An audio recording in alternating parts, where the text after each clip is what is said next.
जय गुरुजी, शुक्राना गुरुजी, अनंतम अनंतम शुक्राना गुरुजी। गुरुजी महाराज जी के श्री चरणों में कोटि कोटि प्रणाम और गुरुजी की प्यारी सभी संगत को जय गुरुजी।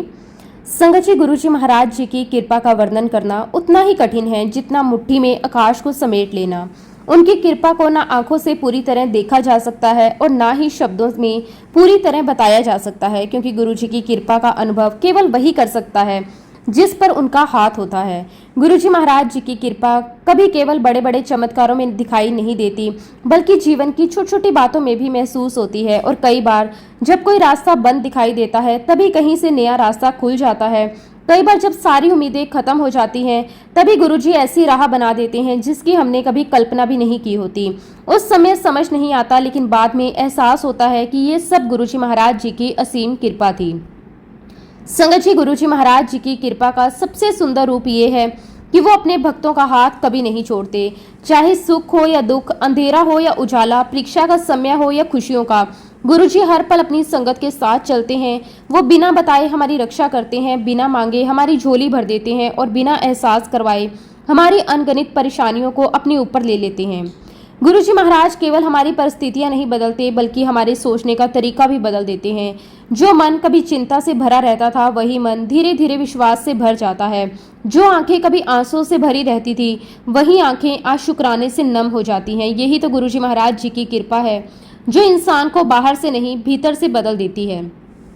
संगत जी, आज का सत्संग बहुत ही सुंदर, बहुत ही प्यारा सत्संग है। गुरुजी महाराज जी की बहुत ही प्यारी और पुरानी संगत गिल आंटी का सत्संग है। संगत जी, सत्संग को पूरा जरूर सुने, पूरे भक्ति भाव के साथ सुने, क्योंकि हर एक सत्संग में गुरुजी महाराज हमें अपनी भरपूर ब्लेसिंग्स देते हैं।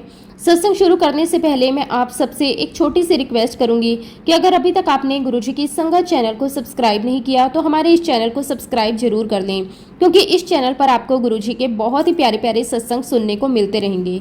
तो चलिए संगत जी, पूरी श्रद्धा भाव के साथ इस सत्संग की शुरुआत करते हैं। जय गुरुजी, शुक्राना गुरुजी, अनंतम अनंतम शुक्राना गुरुजी। संगत जी, सबसे पहले गुरुजी महाराज जी के श्री चरणों में मेरा कोटि कोटि प्रणाम और गुरुजी की प्यारी सभी संगत को मेरा प्रेम भरा जय गुरुजी। मैं अपने मालिक परम पिता परमेश्वर दयालु गुरुजी महाराज जी का दिल की गहराइयों से बहुत बहुत शुक्राना करती हूँ कि उन्होंने मुझे अपनी वड्याई करने का ये अनमोल अवसर दिया। ये मेरी योग्यता नहीं है, ये केवल गुरुजी महाराज जी की कृपा है। आज मैं आप सभी के सामने बैठकर अपने जीवन के अनुभव साझा कर पा रही हूँ। मैं दिल से मानती हूँ कि इस संसार में कोई भी व्यक्ति अपनी इच्छा से गुरुजी महाराज जी के दरबार तक नहीं पहुँच सकता। चाहे कोई कितना भी प्रयास कर ले, जब तक गुरुजी का बुलावा नहीं आता, तब तक उनके चरणों तक पहुंचना संभव ही नहीं होता। और जब बुलावा आता है, तब ऐसी परिस्थितियां अपने आप बनने लगती हैं कि इंसान समझ भी नहीं पाता कि ये सब कैसे हो गया। आज पीछे मुड़कर देखती हूँ तो लगता है कि वर्षों पहले से ही गुरुजी महाराज मेरे जीवन की डोर अपने हाथों में लेकर चल रहे थे। उस समय मुझे इसका एहसास नहीं था, लेकिन आज समझ आता है कि हर घटना, हर मुलाकात, हर मोड़ पहले से उनकी योजना का हिस्सा था। हमारे गुरुजी महाराज जी के साथ यात्रा एक आर्मी ऑफिसर के माध्यम से शुरू हुई। वही हमारे जीवन में माध्यम बने, लेकिन जब बाद में मैंने अपनी पूरी यात्रा को याद किया, तब मुझे एहसास हुआ कि यह हमारी पहली मुलाकात नहीं थी। असल में हम गुरुजी महाराज जी से उससे भी कई वर्ष पहले मिल चुके थे। पहली बार 1976 में हमें गुरुजी महाराज जी के दर्शन हुए थे। फिर 1978 में भी हमें उनके दर्शन करने का अवसर मिला, लेकिन उस समय गुरुजी महाराज आज की तरह गुरुजी के रूप में प्रसिद्ध नहीं थे। हम भी नहीं जानते थे कि जिनके सामने हम बैठे हैं वही एक दिन हमारे जीवन के आधार बन जाएंगे। हमने उन्हें देखा, उनके पास बैठे, लेकिन उस समय उनकी वास्तविक महिमा को समझ नहीं पाए। आज सोचती हूँ तो लगता है कि गुरुजी ने उस समय भी हमें देखा होगा, पहचान लिया होगा, लेकिन शायद हमारा समय अभी नहीं आया था, क्योंकि हर आत्मा का अपना एक समय होता है। गुरुजी जानते हैं कि किसे कब बुलाना है, किसे कब अपने पास बिठाना है और किसे कब अपने प्रेम में बांध लेना है।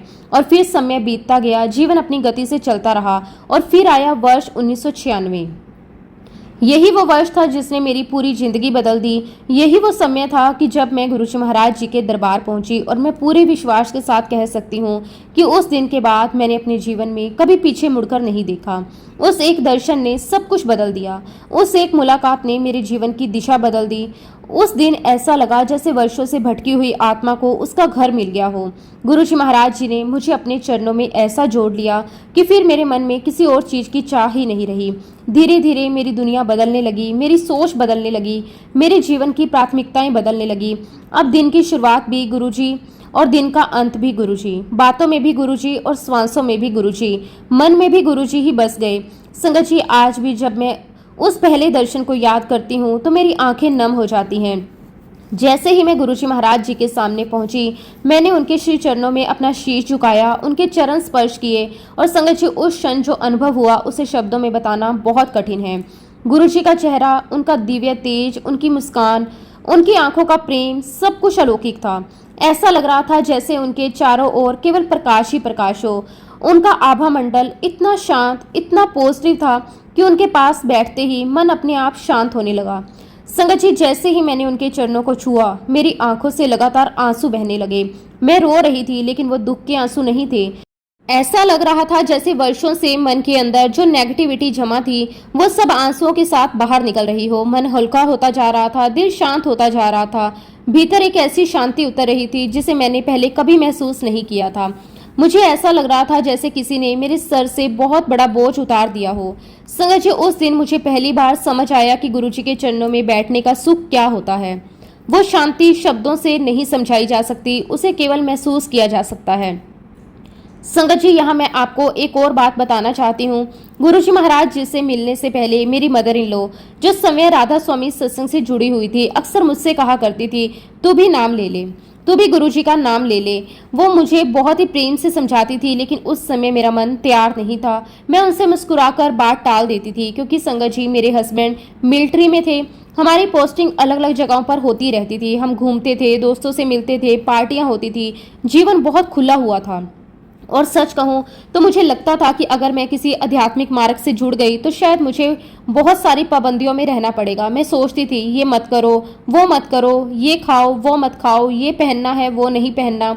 और शायद इसी कारण मैं किसी भी प्रकार के रिस्ट्रिक्शंस में नहीं आना चाहती थी। लेकिन संगत जी, जब मैं 1996 में गुरुजी महाराज जी के सामने बैठी तो बिना सोचे बिना समझे मेरे मुंह से अपने आप शब्द निकले। मुझे जिस पूर्ण गुरु की तलाश थी, आज वो तलाश समाप्त हो गई। मुझे मेरे पूर्ण गुरु मिल गए। संगत जी, मैंने ये शब्द सोचकर नहीं बोले थे, ये शब्द मेरे दिल से निकले थे और शायद वही गुरुजी का आशीर्वाद था, क्योंकि उस दिन के बाद मेरे मन में कभी कोई संशय नहीं आया। मुझे पूरा विश्वास हो गया कि मेरी खोज पूरी हो चुकी है और वहीं से मेरी गुरुजी महाराज जी के साथ वास्तविक यात्रा शुरू हुई। संगत जी, गुरुजी महाराज जी की कृपा कितनी जल्दी बरसनी शुरू हो गई, इसका अंदाजा आप इसी बात से लगा सकते हैं कि केवल एक सप्ताह के अंदर अंदर गुरुजी महाराज जी ने मुझे अपनी कृपा का ऐसा अनुभव करवाया जिसे मैं कभी भूल नहीं सकती। उस समय गुरुजी महाराज पंचकुला में रहते थे और उन दिनों मैं बहुत ही भयंकर माइग्रेन से परेशान रहती थी। इतना तेज दर्द होता था कि कई कई घंटे सिर पकड़कर बैठना पड़ता था। कभी तेज रोशनी सहन नहीं होती थी, कभी आवाज बर्दाश्त नहीं होती थी, कभी उल्टियां होने लगती थी और कई बार दवाइयां भी असर नहीं करती थी। लेकिन संगत जी, सिर्फ एक सप्ताह के भीतर गुरुजी महाराज जी की कृपा से मेरा माइग्रेन पूरी तरह समाप्त हो गया। ना कोई विशेष इलाज, ना कोई दवा, बस गुरुजी की कृपा, और आज तक संगत जी वो माइग्रेन कभी वापस नहीं आया। मैं आज भी इसे अपने जीवन का पहला बड़ा आशीर्वाद मानती हूँ, क्योंकि हम चंडीगढ़ से पंचकुला गुरुजी के दर्शन करने जाया करते थे। उस समय ये दूरी हमारे लिए काफ़ी थी, इसलिए एक दिन मेरे हस्बैंड ने मुझसे कहा, पहले फ़ोन करके पूछ लो कि गुरुजी दरबार में है या नहीं, फिर चलते हैं। मुझे भी उनकी बात ठीक लगी। मैंने फ़ोन करके पता किया, वहाँ से उत्तर मिला कि गुरुजी महाराज दरबार में ही हैं। बस संगत जी, ये सुनते ही हमारे मन में बहुत खुशी हुई। हमने बिना देर किए तैयारी की और गुरुजी का नाम लिया और मैं और मेरे हस्बैंड दोनों प्रेम और उत्साह से भरकर गुरुजी महाराज जी के दर्शन करने के लिए पंचकुला चले गए। रास्ते भर मन में एक ही खुशी थी कि आज फिर गुरुजी महाराज जी के दर्शन होंगे। हम जैसे ही दरबार में पहुंचे, बहुत श्रद्धा से गुरुजी के श्री चरणों में माथा टेका। मेरे मन में ये संतोष था कि अच्छा हुआ हमने पहले फ़ोन करके पूछ लिया था, इसलिए हमें पता था कि गुरुजी दरबार में हैं। लेकिन संगत जी, जैसे ही मैंने माथा टेका और गुरुजी ने मेरी तरफ देखा, उन्होंने मुस्कुराते हुए बहुत ही गहरी बात कही। गुरुजी बोले, गुरुआ नू फोन करके नहीं आईदा, अगर गुरु मिल जाए ਤਾਂ ਵੀ तेरे वास्ते ब्लैसिंग ने, ते अगर ना मिले ਤਾਂ भी तेरे वास्ते ब्लैसिंग्स ने। संगत जी, उस समय तो मैं केवल ये सुनकर चुप रह गई, लेकिन बाद में जब मैंने इन शब्दों पर मनन किया तब समझ आया कि गुरुजी केवल मुझे नहीं समझा रहे थे, बल्कि जीवन का बहुत बड़ा सत्य बता रहे थे। हम अक्सर सोचते हैं कि अगर हमें गुरुजी के दर्शन हो गए तभी कृपा हुई। अगर किसी कारण से हम दरबार नहीं पहुंच पाए या दर्शन नहीं हो पाए तो हम उदास हो जाते हैं, लेकिन गुरुजी ने उसी दिन ये भ्रम तोड़ दिया। उन्होंने समझाया कि गुरु की कृपा किसी एक दर्शन या एक मुलाकात की मोहताज नहीं होती। यदि गुरुजी मिल जाएं तब भी वो कृपा है। यदि किसी कारण से उस दिन दर्शन ना हो तब भी वही गुरुजी की इच्छा होती है और उसमें भी हमारा ही कल्याण छिपा होता है। इसलिए संगत जी, मैं आज सभी संगत से हाथ जोड़कर एक बात कहना चाहती हूँ। अगर कभी ऐसा हो जाए कि आपका मन बहुत हो लेकिन फिर भी आप गुरुजी के दरबार नहीं पहुंच पाए तो कभी दुखी मत होना। कभी ये मत सोचना कि गुरुजी ने आपको बुलाया नहीं या आप उनसे दूर हो गए। गुरुजी का दरबार इंसान की इच्छा से नहीं चलता, वो तो उनके बुलावे से चलता है। जिस दिन बुलावा होता है उस दिन चाहे कितनी भी रुकावट हो, रास्ते अपने आप बन जाते हैं। और जिस दिन बुलावा नहीं होता उस दिन लाख कोशिश करने पर भी कोई न कोई कारण आ ही जाता है। इसलिए हर परिस्थिति को गुरुजी की रजा मानकर स्वीकार करना चाहिए। संगत जी, गुरुजी महाराज इस धरती पर केवल चमत्कार दिखाने के लिए नहीं आए थे, वो तो मानव जीवन का कल्याण करने आए थे। वो हमें परमात्मा से जोड़ने आए थे, वो हमें भीतर की शांति देने आए थे, वो हमें नाम, सेवा, प्रेम और सच्चे जीवन का मार्ग दिखाने आए थे। उनकी सबसे बड़ी कृपा यही है कि वो बिना शोर किए, बिना दिखावे के लोगों के जीवन बदल देते थे। संगत जी, जो लोग पहली बार गुरुजी के दरबार में आते थे उन्हें एक बात बहुत अलग लगती थी। गुरुजी दरबार में बैठते थे लेकिन कई बार कुछ बोलते नहीं थे। वो बिल्कुल शांत बैठते, उनके चेहरे पर एक अलग ही दिव्य मुस्कान होती थी, उनकी आंखों में करुणा होती थी और पूरे दरबार में गहरा सन्नाटा होता था। लेकिन संगत जी, वो सन्नाटा भी बोलता था क्योंकि उसी समय शब्द गुरबानी चल रही होती थी। ये कोई साधारण बात नहीं थी। बहुत बार ऐसा होता था कि मन में कोई प्रश्न लेकर दरबार में आते थे और किसी समस्या का समाधान नहीं मिल रहा होता था, किसी निर्णय को लेकर मन उलझा हुआ होता था, लेकिन गुरुजी कुछ बोले बिना ही हमें उत्तर दे देते थे।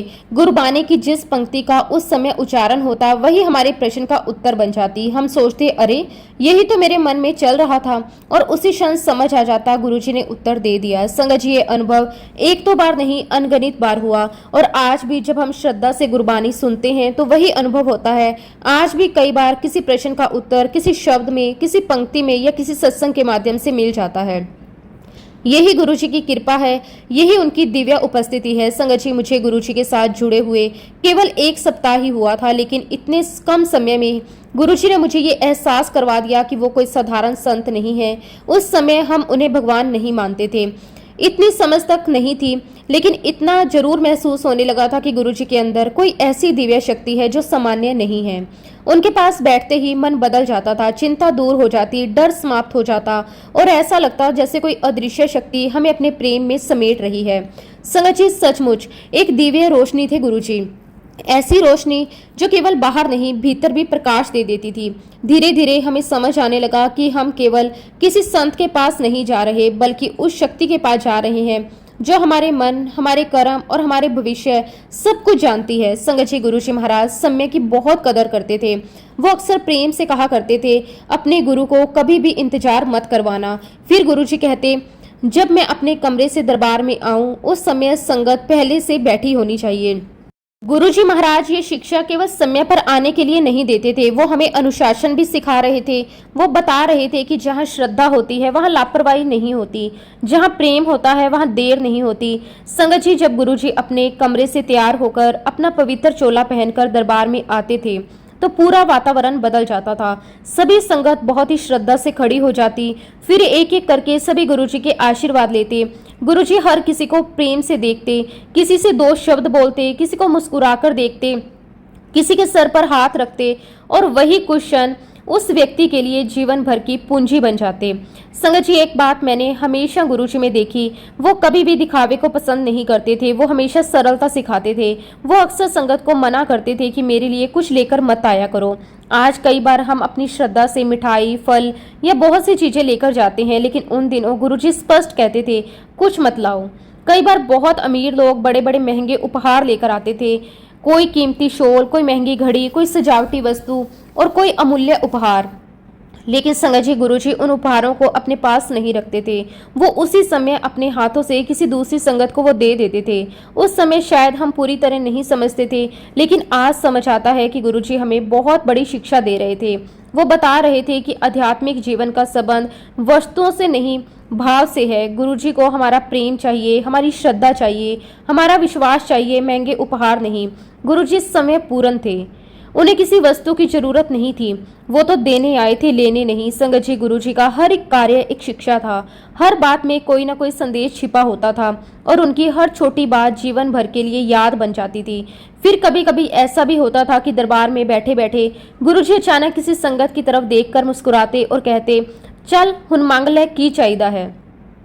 संगत जी जैसे ही गुरुजी ये शब्द कहते, उस समय संगत की हालत देखने लायक होती थी। मन में एक साथ ना जाने कितनी बातें आने लगती थी। ऐसा लगता था कि जीवन भर की सारी इच्छाएं एक साथ सामने खड़ी हो जाएं। समझ ही नहीं आता था कि कौन सी बात पहले कहें, कौन सी बात बाद में और कौन सी बिल्कुल ना कहें। आखिर संगत जी हम हैं तो इंसान ही, हमारे मन में कितनी ही इच्छाएं होती हैं। कभी बच्चों की चिंता, कभी स्वास्थ्य की चिंता, कभी नौकरी की, कभी व्यापार की, कभी घर की, कभी परिवार की, कभी किसी रिश्ते की परेशानी। और जैसे ही गुरुजी कहते मांग ले, मन के अंदर एक पूरी सूची खुल जाती थी। हम सोचते हैं ये भी मांग लें, वो भी मांग लें, ये काम भी हो जाए, वो परेशानी भी दूर हो जाए, ये इच्छा भी पूरी हो जाए। संगत जी एक बार दरबार में ऐसी ही एक बहुत ही प्यारी घटना हुई। गुरुजी ने एक आंटी को बहुत ही प्रेम से कहा, आंटी मांगला की चाहिदा है। बस फिर क्या था, आंटी तो अपने मन की सारी बातें एक एक करके सुनाने लगी। उन्होंने कहा कि गुरुजी मेरी बेटे की नौकरी नहीं लग रही, गुरुजी उसकी नौकरी लगवा दो। फिर बोली गुरुजी उसकी शादी भी नहीं हो रही, उसका रिश्ता करवा दो। फिर बोली गुरुजी घर में ये समस्या है, वो काम नहीं हो रहा, वो बना दो। ये परेशानी भी दूर कर दो, वो भी ठीक कर दो। संगत जी वो अपने मन की सारी इच्छाएं एक एक करके बताती चली गई। गुरुजी बहुत ही प्रेम से उनकी बातें सुनते रहे। फिर मुस्कुराकर बोले, आंटी कुछ और भी मांगल है। संगत जी ये सुनकर आंटी कुछ क्षण के लिए चुप हो गई। शायद उन्होंने सोचा गुरुजी क्या कहना चाहते हैं। फिर अचानक उनके अंदर जैसे कोई भाव जागा। उन्होंने दोनों हाथ जोड़ लिए, आंखें भर आई और बहुत ही प्रेम से बोली, गुरुजी हमें आपकी भक्ति दे दो, हमें आपके चरणों की धूल दे दो, हमें आपका नाम जाप दे दो, हमें आपका दान दे दो, हमें ऐसा मन दे दो कि हम हमेशा आपको याद करते रहें। बस गुरुजी महाराज हमें अपनी शरण में रख लेना। संगत जी जैसे ही गुरुजी ने ये शब्द सुने, उनके चेहरे पर बहुत ही प्यारी मुस्कान आ गई। उन्होंने बड़े प्रेम से कहा, तू हुन आई ना लाइन ते, तेरा तो कल्याण हो गया आंटी। संगत जी उस दिन गुरुजी ने केवल उस आंटी को नहीं समझाया, उन्होंने हम सबको जीवन का सबसे बड़ा मंत्र दे दिया। गुरुजी ने कहा, देखो अगर तुम अपनी पूरी लिस्ट पढ़ने से पहले अपने गुरु से उसका नाम मांग लो, थोड़ी भक्ति मांग लो, थोड़ा प्रेम मांग लो, थोड़ा विश्वास मांग लो, तो फिर तेरी बाकी सारी लिस्ट अपने आप पूरी हो जाए। तुझे अलग अलग मांगने की जरूरत ही ना पड़े। जो तेरे लिए अच्छा होगा वो अपने आप तेरी झोली में आ जाएगा। संगत जी क्या ही सुंदर शिक्षा थी। हम जीवन भर संसार की चीजें मांगते रहते हैं, लेकिन गुरुजी हमें उस स्रोत से जोड़ना चाहते थे जहां से सब कुछ अपने आप मिलने लगता है। गुरुजी हमें वस्तुएं नहीं, वस्तुओं का मालिक देना चाहते थे। वो हमें कृपा का द्वार देना चाहते थे। संगत जी गुरुजी अक्सर हमें इशारों इशारों में समझाते थे कि नाम जाप की शक्ति बहुत महान है। कई बार वो सीधे नहीं कहते थे, लेकिन छोटी छोटी बातों में संकेत देते थे। वो कहते नाम जाप में बहुत शक्ति है। जिसने सच्चे मन से नाम पकड़ लिया उसके जीवन की बहुत सी परेशानियां अपने आप हल होने लगती है। और सच कहूं संगत जी, आज इतने वर्षों बाद पीछे मुड़कर देखती हूँ तो महसूस होता है कि गुरुजी बिल्कुल सही कहते थे। नाम जाप केवल शब्दों का उच्चारण नहीं है, वो आत्मा को गुरु से जोड़ने का माध्यम है। वो मन को स्थिर करता है और डर को विश्वास में बदल देता है। वो दुख सहने की शक्ति देता है। इसलिए गुरुजी ने सबसे पहले हमें अपने नाम से जोड़ा, फिर अपनी वाणी से जोड़ा, फिर अपने प्रेम से जोड़ा। और गुरुजी अक्सर एक और बात कहा करते थे, वो कहते थे जो शब्द गुरबानी तुम सुनते हो उसकी तुलना किसी भजन, किसी गीत या किसी संगीत से नहीं की जा सकती, क्योंकि गुरबानी केवल सुनने की चीज नहीं है, वो आत्मा को जागृत करने वाली शक्ति है। उसमें उत्तर भी है, उसमें शांति भी है, उसमें मार्गदर्शन भी है और उसमें गुरुजी की कृपा भी है। संगत जी उन दिनों गुरुजी के दरबार का एक बहुत ही सुंदर नियम था। हर दिन अलग अलग परिवारों को सेवा मिलती थी। किसी परिवार को लंगर बनाने की सेवा, किसी परिवार को चाय प्रसाद की सेवा, किसी को सफाई की सेवा और किसी को और कोई सेवा। गुरुजी हर सेवा बहुत सोच समझ कर देते थे, क्योंकि उनके लिए सेवा केवल काम नहीं थी, वो आत्मा का कल्याण करने का माध्यम थी। संगत जी, गुरुजी अक्सर कहते थे, तुम्हें इस लंगर की कदर नहीं है। फिर बहुत ही प्रेम से समझाते, ये केवल दाल रोटी सब्जी या खाना नहीं है, ये मेरी ब्लेसिंग्स है। फिर गुरुजी कहते, जब लंगर चलता है तब देवियों का पहरा लगा होता है। संगत जी, जब पहली बार हमने ये सुना तो शायद पूरी तरह समझ नहीं पाए, लेकिन धीरे धीरे एहसास हुआ कि ये कोई साधारण भोजन नहीं था, ये कृपा का प्रसाद था। गुरुजी अपने हाथों से हमें भर भर के लंगर प्रसाद देते थे, इतने प्रेम से परोसते थे जैसे माँ अपने बच्चे को खिलाती है, और फिर कहते, देखना इसका एक भी बाइट नीचे नहीं गिरना चाहिए, ये तुम्हारे लिए बहुत सारी ब्लेसिंग्स है। फिर गुरुजी मुस्कुराकर कहते, तुम जानते ही नहीं इस लंगर प्रसाद के माध्यम से मैं तुम्हारे कितने कर्म काट देता हूँ। संगत जी, ये सुनकर हम सब भावुक हो गए थे, क्योंकि जिस प्रसाद को हम केवल भोजन समझ रहे थे वो तो हमारे कर्मों का भार हल्का कर रहा था। फिर गुरुजी एक और बात बहुत ही प्रेम से समझाते थे। वो कहते, ये प्रसाद यहीं बैठकर खाओ, यहीं खाओगे तो ब्लेसिंग है, घर लेकर जाओगे तो वो केवल खाना रह जाएगा। गुरुजी चाहते थे कि हम उसी वातावरण में, उसी कृपा में, उसी ऊर्जा में प्रसाद ग्रहण करें। संगत जी, एक बार ऐसी ही एक छोटी सी घटना हुई। एक संगत आंटी ने सोचा कि प्रसाद घर लेकर जाऊंगी और वहां जाके खाऊंगी। उन्होंने चुपचाप एक रोटी अपने पर्स में रख ली, किसी को कुछ नहीं बताया, चुपचाप घर चली गई।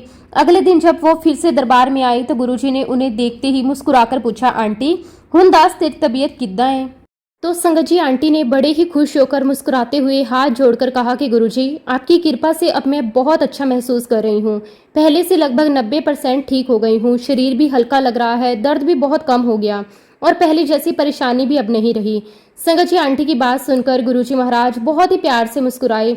फिर उन्होंने इतनी सहजता से एक बात कही कि वहां बैठे सभी लोग आश्चर्य में पड़ गए। गुरुजी ने कहा कि आंटी, अगर वो रोटी भी यहीं खा लेती तो तू अपने पर्स में जो छुपाकर लेकर गई थी तो आज तू 100% ठीक हो जाती। संगत जी, जैसे ही गुरुजी ने ये बात कही, आंटी की आंखें बड़ी हो गई, उनके चेहरे का रंग बदल गया, क्योंकि उस रोटी के बारे में उन्होंने किसी को कुछ नहीं बताया था, किसी ने उन्हें देखा भी नहीं था। उन्होंने तो बड़े चुपचाप सोचा कि प्रसाद घर ले जाकर आराम से खा लूंगी। उनके मन में यही भाव था कि प्रसाद तो प्रसाद है, घर जाकर भी खा लूंगी। लेकिन उन्हें क्या पता था कि जिनके दरबार में वे बैठी हैं वो तो जानी जान है, उनसे कोई बात छुपी नहीं रह सकती।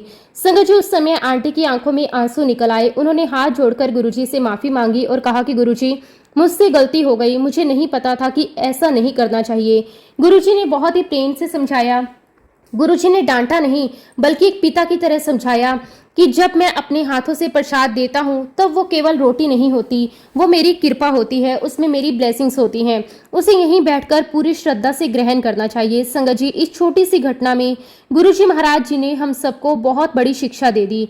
कई बार हम सोचते हैं कि कोई देख नहीं रहा, कोई जान नहीं पाएगा, लेकिन हम भूल जाते हैं कि गुरुजी तो हमारे मन के एक एक विचार से परिचित हैं। हम क्या सोच रहे हैं, क्या करने वाले हैं, क्या छुपा रहे हैं, क्या महसूस कर रहे हैं, गुरुजी को सब पहले से पता होता है।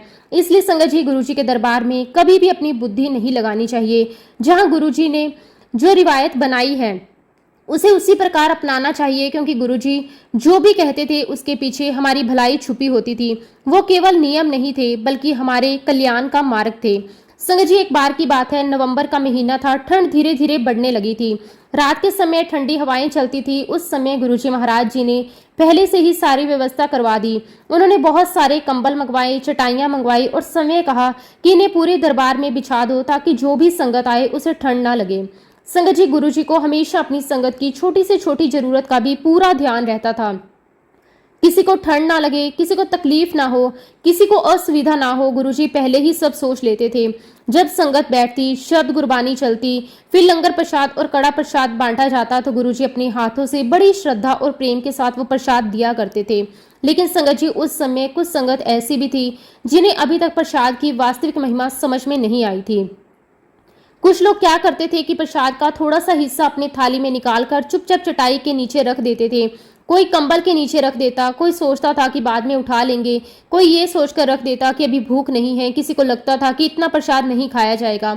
लेकिन संगत जी, उन्हें ये नहीं पता था कि वे केवल प्रसाद नहीं छोड़ रहे, बल्कि गुरुजी महाराज जी की कृपा का अनादर कर रहे हैं। जब सारी संगत चली जाती और सेवादार चटाइयां वे कंबल समेटते, तब उनके नीचे से वही प्रसाद निकलता। जब ये बात गुरुजी महाराज जी के सामने आती तो गुरुजी बहुत दुखी हो जाते थे। संगत जी, गुरुजी को अपने लिए कभी दुख नहीं होता था, उन्हें दुख इस बात का होता था कि उनकी अपनी संगत अभी भी प्रसाद की महिमा नहीं समझ पाई। गुरुजी बड़े प्रेम से कहते, इनको पता ही नहीं कि मैंने इनको कौन कौन से कर्म काटे हैं, इन्हें ये भी नहीं पता कि किस कारण से मैंने इन्हें ये प्रसाद दिया था। संगत जी सोचिए, जिस प्रसाद को हम केवल एक रोटी, एक कोर या थोड़ा सा भोजन समझते हैं, उसी के माध्यम से गुरुजी हमारे जन्मों जन्मों के कर्म हल्के कर देते हैं, हमारी परेशानियां कम कर देते हैं, हमारे दुख अपने ऊपर ले लेते हैं और हम अपनी नासमझी में उसकी महिमा ही नहीं समझ पाते। इसलिए संगत जी, आज की संगत को भी इस बात को अपने जीवन में उतारना चाहिए। गुरुजी का दिया हुआ हर एक प्रसाद, चाहे वो लंगर प्रसाद हो, चाय प्रसाद हो, जल प्रसाद हो या कड़ा प्रसाद, वो केवल खाने पीने की वस्तु नहीं, वो गुरुजी का आशीर्वाद है, उसमें उनकी कृपा समाई हुई है। और सबसे बड़ी बात संगत जी, गुरुजी के दरबार में हमें अपना दिमाग बिल्कुल नहीं लगाना चाहिए। गुरुजी ने जिस प्रकार की रिवायत शुरू की वही हमारे लिए सर्वोत्तम है। कैसे बैठना है, कैसे शब्द गुरबानी सुननी है, कब प्रसाद ग्रहण करना है, किस भाव से लेना है, किस प्रकार सेवा करनी है, और इन सब बातों को गुरुजी ने स्वयं हमें सिखाया है। हमें उनमें कोई बदलाव नहीं करना चाहिए, क्योंकि जहां गुरुजी की आज्ञा होती है वही उनकी कृपा भी होती है, जहां गुरुजी की रिवायत होती है वहीं उनकी ब्लेसिंग बरसती है। संगत जी, जैसा कि मैंने पहले भी कहा कि गुरुजी महाराज केवल एक महापुरुष नहीं थे, गुरुजी इस समय एक दिव्य प्रकाश थे, एक ऐसी रोशनी जो केवल एक स्थान तक सीमित नहीं थी। वो जहां चाहें, जिस रूप में चाहें, जिस समय चाहें अपनी संगत के पास पहुंच जाते थे। और संगत जी, इसका अनुभव हमें अपने जीवन में कई बार हुआ। जब मैं और मेरे हस्बैंड नियमित रूप से गुरुजी के दरबार जाया करते थे, तब धीरे धीरे गुरुजी ने हमें अपनी दिव्य खुशबू से परिचित करवाया। पहले तो हमें समझ नहीं आता था कि ये कैसी सुगंध है, लेकिन धीरे धीरे हमने महसूस किया कि जहां भी ये खुशबू आती है वहां गुरुजी की उपस्थिति जरूर होती है। एक दिन की बात है, मैं और मेरे हस्बैंड गुरुजी के दरबार से घर लौटे। घर आकर हम दोनों ने थोड़ा आराम किया, फ्रेश हुए और फिर रात को सो गए। जैसे ही मेरी आंख लगी, अचानक मुझे ऐसा महसूस हुआ कि पूरा कमरा एक बहुत ही दिव्य और मीठी खुशबू से भर गया। वो कोई सामान्य इत्र की खुशबू नहीं थी, वो वही दिव्य सुगंध थी जो हमें गुरुजी के दरबार में महसूस होती थी। मैंने आंखें खोली, चारों तरफ देखा, कमरे में कोई नहीं था, लेकिन खुशबू लगातार बढ़ती जा रही थी। संगत जी, उसी क्षण मेरी आंखों में आंसू आ गए। मुझे समझते देर नहीं लगी कि गुरुजी ये एहसास करवा रहे हैं कि मैं केवल दरबार में ही नहीं हूँ, मैं हर पल तुम्हारे साथ हूँ, जहाँ मेरा बच्चा है वहीं मैं भी हूँ। उस दिन के बाद हमारे मन से अकेलेपन का भाव हमेशा के लिए समाप्त हो गया, क्योंकि हमें विश्वास हो गया कि गुरुजी हर समय हमारे साथ चलते हैं। संगत जी, कई बार ऐसा भी होता था कि जब दरबार में सत्संग चल रहा होता था, तब गुरुजी अपने कमरे में कुछ संगत को अलग से बुला लिया करते थे। ये उनका अपना तरीका था, जिसे जब बुलाना होता वही बुलाया जाता। एक दिन मैं भी संगत में बैठी थी, सत्संग चल रहा था। अचानक मेरे मन में एक विचार आया। मैंने मन ही मन कहा कि गुरुजी, आप मुझे कब अपने कमरे में बुलाओगे, एक बार मुझे भी अपने पास बुला लो। संगत जी, मैंने ये बात किसी से नहीं कही, केवल मन में ही सोचा था। लेकिन अब ये विचार मेरे मन में आया ही था कि तभी एक सेवादार अंकल मेरे पास आए और बोले, गिल आंटी, गुरुजी ने आपको अंदर बुलाया है। संगत जी, उस समय मेरी हालत कैसी हुई होगी मैं ये शब्दों में नहीं बता सकती। मैं बिल्कुल आश्चर्य में पड़ गई। अभी तो मैंने मन में सोचा था, मैंने किसी से कहा भी नहीं था, फिर गुरुजी ने कैसे मुझे बुला लिया, कैसे गुरुजी को पता चल गया। उसी क्षण मुझे फिर एहसास हुआ कि गुरुजी सचमुच जानी जान है। उनके सामने कोई शब्द बोलने की जरूरत नहीं होती, वो मन की आवाज भी सुन लेते हैं। मैं हाथ जोड़कर धीरे धीरे गुरुजी के कमरे की ओर गई। मन में उत्साह भी था, श्रद्धा भी थी और एक अलग आनंद भी था। और जब संगत जी मैं गुरुजी के कमरे में पहुंची तो मैंने देखा कि वहां पहले से ही बहुत बड़े बड़े लोग बैठे हुए हैं। संगत जी, ऐसा लग रहा था जैसे वो कोई सामान्य कमरा नहीं, किसी दिव्य लोक का अनुभव हो रहा था। वहां बैठे हर एक व्यक्ति के चेहरे पर शांति थी, विनम्रता थी और गुरुजी के प्रति प्रेम साफ दिखाई दे रहा था। संगत जी, वहां पे मिलिट्री के बहुत बड़े ऑफिसर थे, कोई बहुत बड़े पॉलिटिशियन थे, कोई हाई कोर्ट के जज थे, कोई बड़े बिजनेसमैन थे, तो कोई बहुत ऊंचे सरकारी पदों पर बैठे हुए अधिकारी थे। दुनिया की नज़र में वे सभी बहुत बड़े बड़े लोग थे, जिनके सामने सामान्य लोग खड़े होने से भी घबराते हैं। लेकिन संगत जी, गुरुजी के कमरे में पहुंचते ही मुझे एक बात बहुत साफ दिखाई दी। वहां किसी के चेहरे पर अपने पद का अभिमान नहीं था। कोई ये नहीं बता रहा था कि वो कौन है, कोई अपनी पहचान नहीं दिखा रहा था। सबके हाथ जुड़े हुए थे, सबकी नजरें गुरुजी पर थी और वहां सबकी पहचान केवल एक ही थी, गुरुजी की संगत। संगत जी, उसी समय मुझे पहली बार ये महसूस हुआ कि सचमुच गुरुजी के दरबार में संसार की कोई पहचान नहीं चलती। वहाँ केवल प्रेम चलता है, वहाँ केवल समर्पण चलता है, वहाँ केवल श्रद्धा की कीमत होती है। मैं चुपचाप जाकर बैठ गई। तभी गुरुजी महाराज जी ने मेरी तरफ देखा और बहुत ही प्यार से कहा, आंटी इधर आ। मैं तुरंत उठकर उनके पास चली गई। फिर गुरुजी ने बड़े प्रेम से कहा, मेरे चरण दबा। संगत जी, मेरे लिए इससे बड़ा सौभाग्य और क्या हो सकता था। मैंने बड़े प्रेम और श्रद्धा से गुरुजी के चरण अपने हाथों में लिए और धीरे धीरे दबाने लगी। मेरे मन में केवल एक ही भाव था कि आज मुझे स्वयं भगवान की सेवा करने का अवसर मिला है। जितनी देर मैं गुरुजी के चरण दबा रही थी, उतनी देर मेरे मन में एक अद्भुत शांति उतरती जा रही थी। ऐसा लग रहा था कि मेरे भीतर का सारा तनाव, सारी बेचैनी, सारे विचार धीरे धीरे समाप्त होते जा रहे हैं। मन पूरी तरह शांत होता जा रहा था। कुछ देर बाद गुरुजी ने मेरी ओर देखा, मुस्कुराकर कहा, आंटी सिर से पैर तक मुझे सूंघ। संगत जी, पहले तो मुझे बड़ा आश्चर्य हुआ। मैंने सोचा कि गुरुजी ऐसा क्यों कह रहे हैं, लेकिन गुरुजी का आदेश था। मैंने बिना कोई प्रश्न किए वही किया जो उन्होंने कहा। मैंने बहुत ही श्रद्धा से गुरुजी के सर के पास जाकर उनकी दिव्य खुशबू महसूस की। और संगत जी, जो अनुभव मुझे उस दिन हुआ उसे शब्दों में बताना लगभग असंभव है। वो कोई साधारण इत्र की खुशबू नहीं थी, वो कोई परफ्यूम नहीं था, वो कोई चंदन या अगरबत्ती की सुगंध भी नहीं थी। वो एक ऐसी दिव्य सुगंध थी जिसे केवल अनुभव किया जा सकता था। जितना नीचे मैं आती गई, उतनी ही अलग प्रकार की दिव्य खुशबू महसूस होती गई। ऐसा लग रहा था जैसे गुरुजी के शरीर का हर एक अंग अपने आप में एक दिव्य सुगंध का स्रोत है। संगत जी, खास तौर पर जब मैं गुरुजी की नाभि के पास पहुंची तो वहां से इतनी अद्भुत, इतनी मधुर और इतनी दिव्य सुगंध आ रही थी कि मैं कुछ क्षण के लिए वहीं रुक गई। मुझे ऐसा लगा जैसे पूरा वातावरण उसी सुगंध से भर गया। उस समय मेरे मन में केवल एक ही विचार आया, ये किसी साधारण मनुष्य का शरीर नहीं हो सकता, क्योंकि संसार के किसी भी इंसान के शरीर में ऐसी दिव्य सुगंध नहीं आ सकती। उस दिन गुरुजी महाराज जी ने मुझे बिना कुछ कहे बहुत बड़ी शिक्षा दे दी। उन्होंने मुझे ये समझाया कि दिव्यता को केवल आंखों से नहीं देखा जा सकता, उसे अनुभव किया जाता है। और जब गुरुजी की कृपा होती है तो वो समय अपने होने का अनुभव करवा देते हैं। उस दिन गुरुजी के कमरे में बैठकर मुझे एक और बहुत बड़ी सीख मिली। मैंने देखा कि वहाँ एक तरफ देश के बहुत बड़े अधिकारी बैठे थे और दूसरी तरफ साधारण परिवार के लोग बैठे थे। कोई अमीर था, कोई मध्यम वर्ग का था, कोई बहुत पढ़ा लिखा था, कोई बिल्कुल साधारण था। लेकिन गुरुजी का व्यवहार सबके साथ बिल्कुल एक जैसा था। ना किसी को ज्यादा महत्व, ना किसी को कम, ना किसी के पद का सम्मान अलग, ना किसी की दौलत का प्रभाव। गुरुजी सबको एक ही नज़र से देखते थे। उसी समय मेरे मन में ये एक बात गहराई से उतर गई। गुरुजी के दरबार में कोई बड़ा नहीं होता, कोई छोटा नहीं होता। दुनिया हमें अलग अलग नाम देती है, कोई अधिकारी, कोई जज, कोई मंत्री, कोई व्यापारी, लेकिन गुरुजी के सामने हम सब केवल एक आत्मा है। हम सब केवल उनके बच्चे हैं और सबसे बड़ी बात, हम सब उनके दरबार के भिखारी हैं, क्योंकि वहाँ कोई देने नहीं जाता, सब लेने जाते हैं। कोई स्वास्थ्य मांगने आता है, कोई संतान, कोई नौकरी, कोई व्यापार, कोई मानसिक शांति, कोई भक्ति, कोई नाम, कोई कृपा, कोई आशीर्वाद। संगत जी, जब सब मांगने ही आए हैं तो फिर वहाँ बड़ा कौन और छोटा कौन। गुरुजी के दरबार में तो सबकी झोली खाली होती है, भरने वाला केवल एक है, हमारे गुरुजी महाराज। उस दिन गुरुजी ने मुझे ये भी सिखाया कि जीवन में कभी किसी बात का अभिमान नहीं करना चाहिए। आज जो पद मिला है, जो सम्मान मिला है, जो पैसा मिला है, जो पहचान मिली है, वो सब उसी मालिक की देन है और जिसने दिया है वो एक पल में वापस भी ले सकता है। इसलिए मन में हमेशा विनम्रता होनी चाहिए। गुरुजी ने हमें केवल उपदेश नहीं दिए, उन्होंने अपने जीवन के माध्यम से हर बात सिखाई। उन्होंने प्रेम सिखाया, सेवा सिखाई, समर्पण सिखाया, विनम्रता सिखाई और सबसे बढ़कर उन्होंने हमें अपने दिव्य स्वरूप का अनुभव करवाया। गुरुजी ने धीरे धीरे हमें अपनी उस दिव्य खुशबू से परिचित करवाया।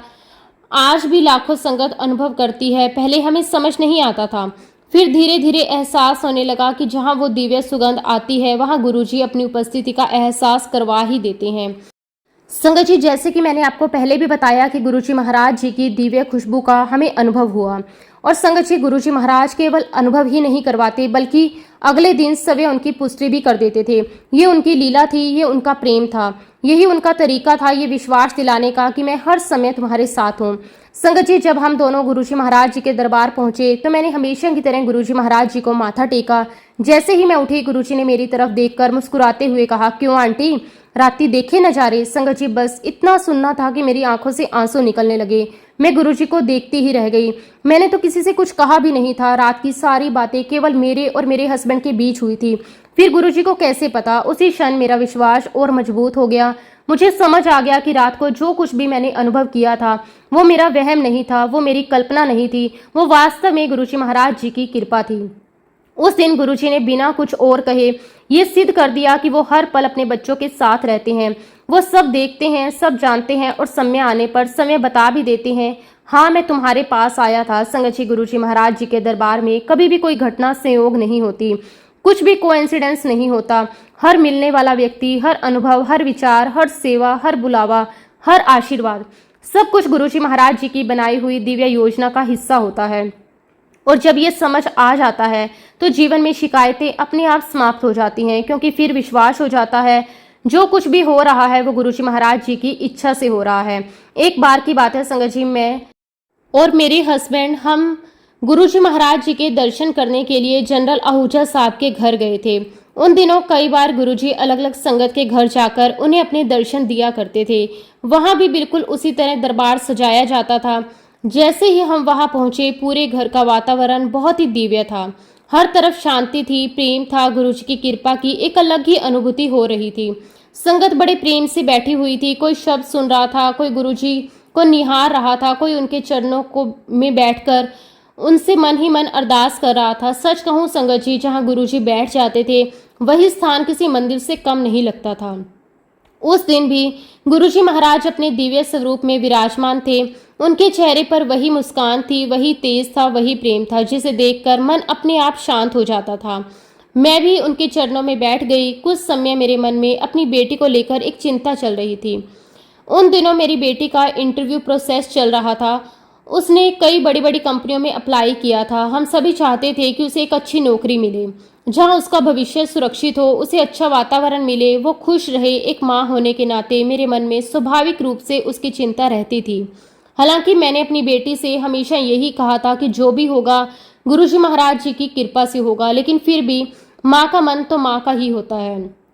उसी समय मेरी बेटी का फ़ोन आया। उसने बताया कि हैदराबाद की एक बहुत ही बड़ी और अच्छी कंपनी का इंटरव्यू चल रहा है और वहाँ से कुछ अच्छा ऑफर मिलने की संभावना है। उसने कहा कि मम्मी, लगता है ये कंपनी मुझे सिलेक्ट कर लेगी। मैंने सोचा कि क्यों ना ये बात गुरुजी महाराज जी को बताई जाए। मैं तुरंत गुरुजी महाराज जी के पास गई, हाथ जोड़कर उनके चरणों में बैठी, बहुत ही विनम्रता से कहा कि गुरुजी, अभी मेरी बेटी का फ़ोन आया था। हैदराबाद की एक बहुत ही अच्छी कंपनी है, लगता है उसका सिलेक्शन वहीं होगा। संगत जी, मैंने अभी अपनी बात पूरी भी नहीं की थी, गुरुजी ने तुरंत मेरी तरफ देखा, बड़े विश्वास के साथ कहा, अपनी बेटी को कह देना कि हैदराबाद वाली कंपनी को मना कर दे। मैं थोड़ी हैरान हुई। गुरुजी आगे कहने लगे, अभी आधे घंटे में दिल्ली की एक बहुत बढ़िया कंपनी आने वाली है। फिर गुरुजी ने मुस्कुराते हुए कहा, उसे कहना कि दिल्ली वाली कंपनी को हाँ कर देना, वो वहाँ बहुत खुश रहेगी। संगत जी, गुरुजी ने ये बात इतने विश्वास से कही थी, ऐसा लग रहा था जैसे भविष्य उनके सामने खुली किताब की तरह रखा हो। उनके शब्दों में कोई अनुमान नहीं था।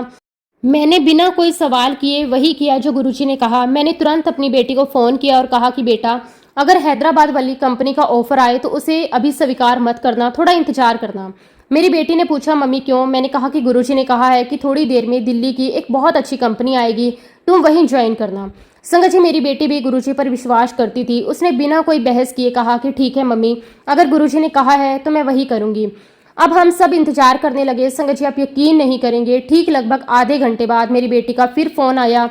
उसकी आवाज़ में बहुत ही उत्साह था। वो खुशी से बोली कि मम्मी, अभी अभी दिल्ली की एक बहुत बड़ी कंपनी का कॉल आया है। फिर बोली, मुझे उनका ऑफर बहुत अच्छा लगा और मैंने उसी समय हाँ कर दी। संगत जी, ये सुनकर मेरी आंखों में खुशी के आंसू आ गए। मुझे तुरंत गुरुजी के शब्द याद आ गए, अभी आधे घंटे में दिल्ली की कंपनी आने वाली है। एक एक शब्द बिल्कुल सच हुआ। मैं तुरंत फिर गुरुजी महाराज जी के पास गई, हाथ जोड़कर कहा कि गुरुजी, बिल्कुल वैसा ही हुआ जैसा आपने कहा था।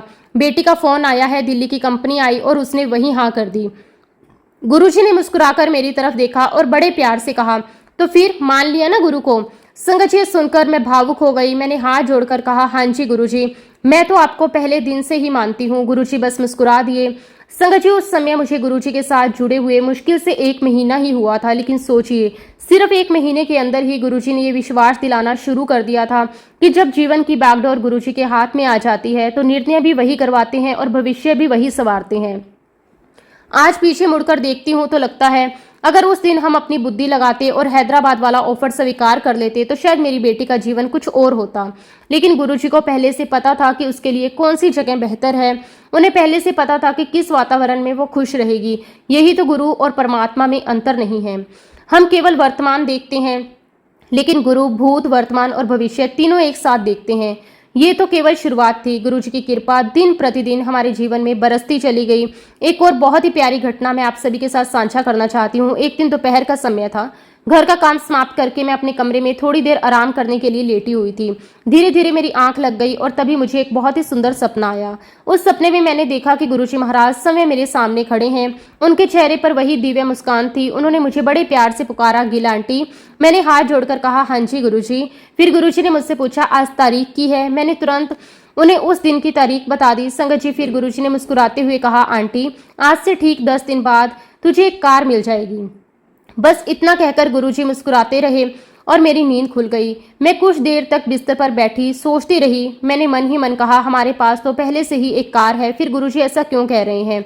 अगले ही दिन मैं हमेशा की तरह गुरुजी के दर्शन करने गई। जैसे ही मौका मिला मैंने हाथ जोड़कर गुरुजी से कहा कि गुरुजी, कल रात आपने सपने में कहा कि 10 दिन बाद मुझे कार मिल जाएगी, लेकिन हमारे पास तो पहले से ही एक कार है, फिर दूसरी कार कैसे आएगी? संगत जी, गुरुजी ने मेरी तरफ देखा, बहुत ही सहज बात से कहा, आंटी बस देखती जा। उन्होंने और कुछ नहीं कहा, ना कोई लंबी बात, ना कोई समझाना, सिर्फ इतना, बस देखती जा। संगत जी, जब गुरुजी कहते थे बस देखती जा, तब समझ जाना चाहिए कि अब उनकी लीला शुरू हो चुकी है। दिन बीतने लगे। हमारे मन में कहीं भी दूसरी कार खरीदने का कोई विचार नहीं था। ना हमने कोई योजना बनाई, ना कोई चर्चा हुई, ना कोई जरूरत महसूस हुई। लेकिन संगत जी, जैसे जैसे 10वां दिन पास आने लगा, परिस्थितियां अपने आप बदलनी शुरू हो गई। ऐसे अवसर बनने लगे कि परिवार में नई कार लेने की बात होने लगी। फिर सबने मिलकर सोचा कि वास्तव में अब दूसरी कार की जरूरत है। देखते ही देखते निर्णय हो गया और संगत जी, ठीक वही हुआ। गुरुजी ने कहा था 10वें दिन के आसपास गुरुजी की कृपा से हमारे घर में एक नई कार आ गई। उस दिन मेरी आंखों के सामने फिर वही सपना घूम गया। मुझे एहसास हुआ कि गुरुजी तो 10 दिन पहले ही सब देख चुके थे। जो बात हमारे मन में भी नहीं थी वो गुरुजी पहले ही बता चुके थे। उस दिन मेरा विश्वास और भी गहरा हो गया। गुरुजी केवल वर्तमान ही नहीं, आने वाले समय को भी अच्छी तरह जानते थे। शुक्राना मेरे मालिक, आपका अनंतम अनंतम शुक्राना। आपकी हर एक कृपा का शुक्राना, हर एक लीला का शुक्राना, हर एक पल का शुक्राना। इसी के साथ संगत जी, अब मैं अपने शब्दों को, अपनी वाणी को यहीं पे विराम देती हूँ। जब भी गुरुजी महाराज मुझे आज्ञा देंगे, मैं अपना अगला शुक्राना सत्संग भी आप सबके साथ जरूर शेयर करूँगी। जय गुरुजी, शुक्राना गुरुजी, अनंतम अनंतम शुक्राना गुरुजी। ओम नमः शिवाय, शिवजी सदा सहाय। ओम नमः शिवाय, गुरुजी सदा सहाय। जय गुरुजी, शुक्राना गुरुजी, अनंतम अनंतम शुक्राना गुरुजी।